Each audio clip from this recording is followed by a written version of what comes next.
let's discuss a little about standing waves now. So you get two equal waves that are moving in opposite directions, and they will again constructively and destructively interfere with each other, and you will get something that looks like this. It looks like the wave itself is not moving, but it just means two waves are going in opposite directions. One will be traveling to the right, one will be traveling to the left, and if they are exactly right, same phase and the same frequency, you will get this. Okay, you can see this in guitar strings and other strings, and many other situations. We're going to focus on this right now. You will get a guitar string, you pluck it, the wave will come all the way up, and it will go all the way back down again, and then each wave that's coming up will interfere with the wave coming down, and you will see this vibration happening. You will get a standing wave if you're on the correct frequency. It only works on certain frequencies. The full wavelength must fit inside this boundary from the start to the end. If it doesn't, it'll just be crazy. So you will get something called a node and an antinode. These are parts of this wave that you're going to notice. Just to remind you, an antinode is when it's moving up and down at the maximum.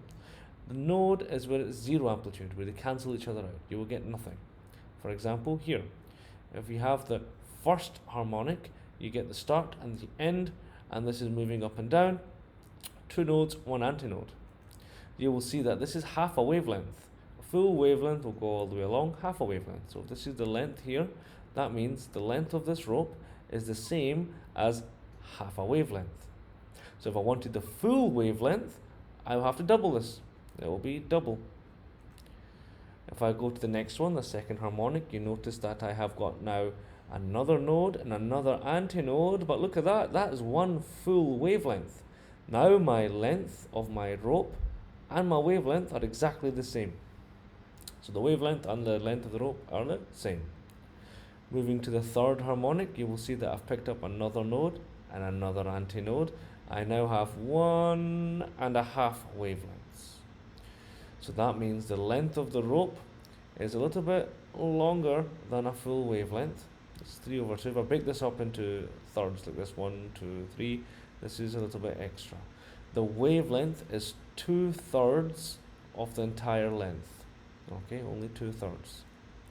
Fourth harmonic, now it looks like we have two waves, a new antinode and a new node appears, and now we have two wavelengths. So the length of the rope is the equivalent of 2 lambda, and that means lambda will just be half of this. So that means there's a little pattern going on, isn't there? In the first one, you get a half a wavelength. You can say 1/2, that's a half. Then you have a full wavelength, which I can say 2/2, 2 halves, 3 halves, 4 halves, 5 halves, 1/2, 2/2, 3/2, 4/2, 5/2, and it will keep going. The number at the top just changes.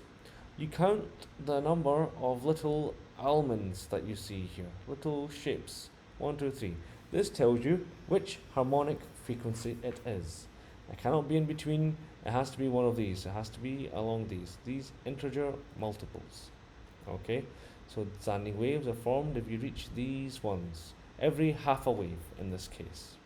Okay, the distance between two nodes is of course half a wave. That means the distance between this node and the antinode in the middle, that's a quarter of a wave.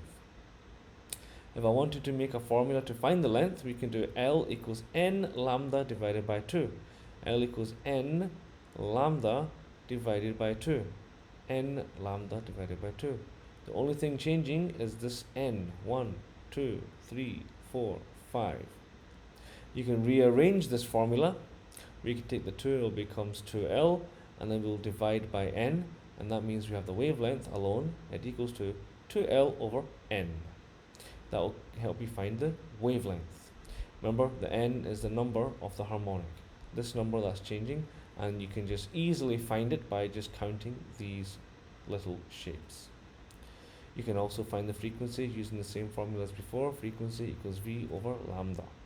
If you want to find the fundamental frequency, the first frequency, whichever one you find, divide it by the harmonic, divide it by that n. If I calculated 5F, I found my frequency to be whatever, 20 hertz. If I wanted to find the first one, I will have to take my 20 and divide it by 5. 20 over 5, that means it'll be 4 hertz. And I can do the opposite as well. If I know the fundamental, I can find the second, the third, the fourth, the fifth, any one. If my fundamental was 4, I can find my second one, that'll be 8. Yeah? Find the third one, that'll be 12, 16, 20, and so on. That's the fundamental frequency and the harmonic frequencies. This is a little example that I did with you in class. If you wanted to find the wavelength of this wave, we can use the formula. We can use the wavelength formula, 2L over N. We know this is the L, the length. 2 times 12 is 24. Divided by N, the number, 1, 2, 3, 4. 2 times 12 divided by 4, which gives you 6 meters. If you also realize that this is 2 full waves, so going all the way here and all the way here, that's 2 full waves, and 12 meters for 2 waves, half of that is 1 wave, it would be 6. So our answer is correct. If you wanted to find the frequency shown below, shown above, you can do that using the formula I just mentioned. Frequency is V over lambda. 24 over 6, 4 hertz. So this is the 4th fundamental, and this is 4 hertz. Not the 4th fundamental, this is the 4th harmonic. If you wanted the fundamental, which is the 1st harmonic, what did I say you need to do? You need to take this 4 hertz, which we have, and divide it by 4. 4 divided by 4, which will give you 1 hertz. Another example is if you look at the 3rd harmonic of a guitar string, which has this frequency, you need to draw the waveforms. So it's the 3rd harmonic, we will have 3, 1, 2, and 3. To find the wavelength, we can use the formula that I mentioned to you before. The same one, wavelength equals V over F. The reason we're using this one is because we already have the speed and we already have the frequency. So we can easily calculate it by doing V over F, half a meter.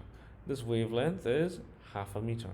If you wanted the length of the string, it's just a little bit more.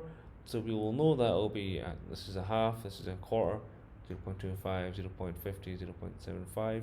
But if you are not able to figure that out, let's just use the formula. L equals N lambda over 2. N is the 3rd, 1, 2, 3. 3 times the wavelength, which would become 3 times 0.5. Then I'll divide that by 2. So that becomes 1.5 over 2. And that gives me 0.75. Done.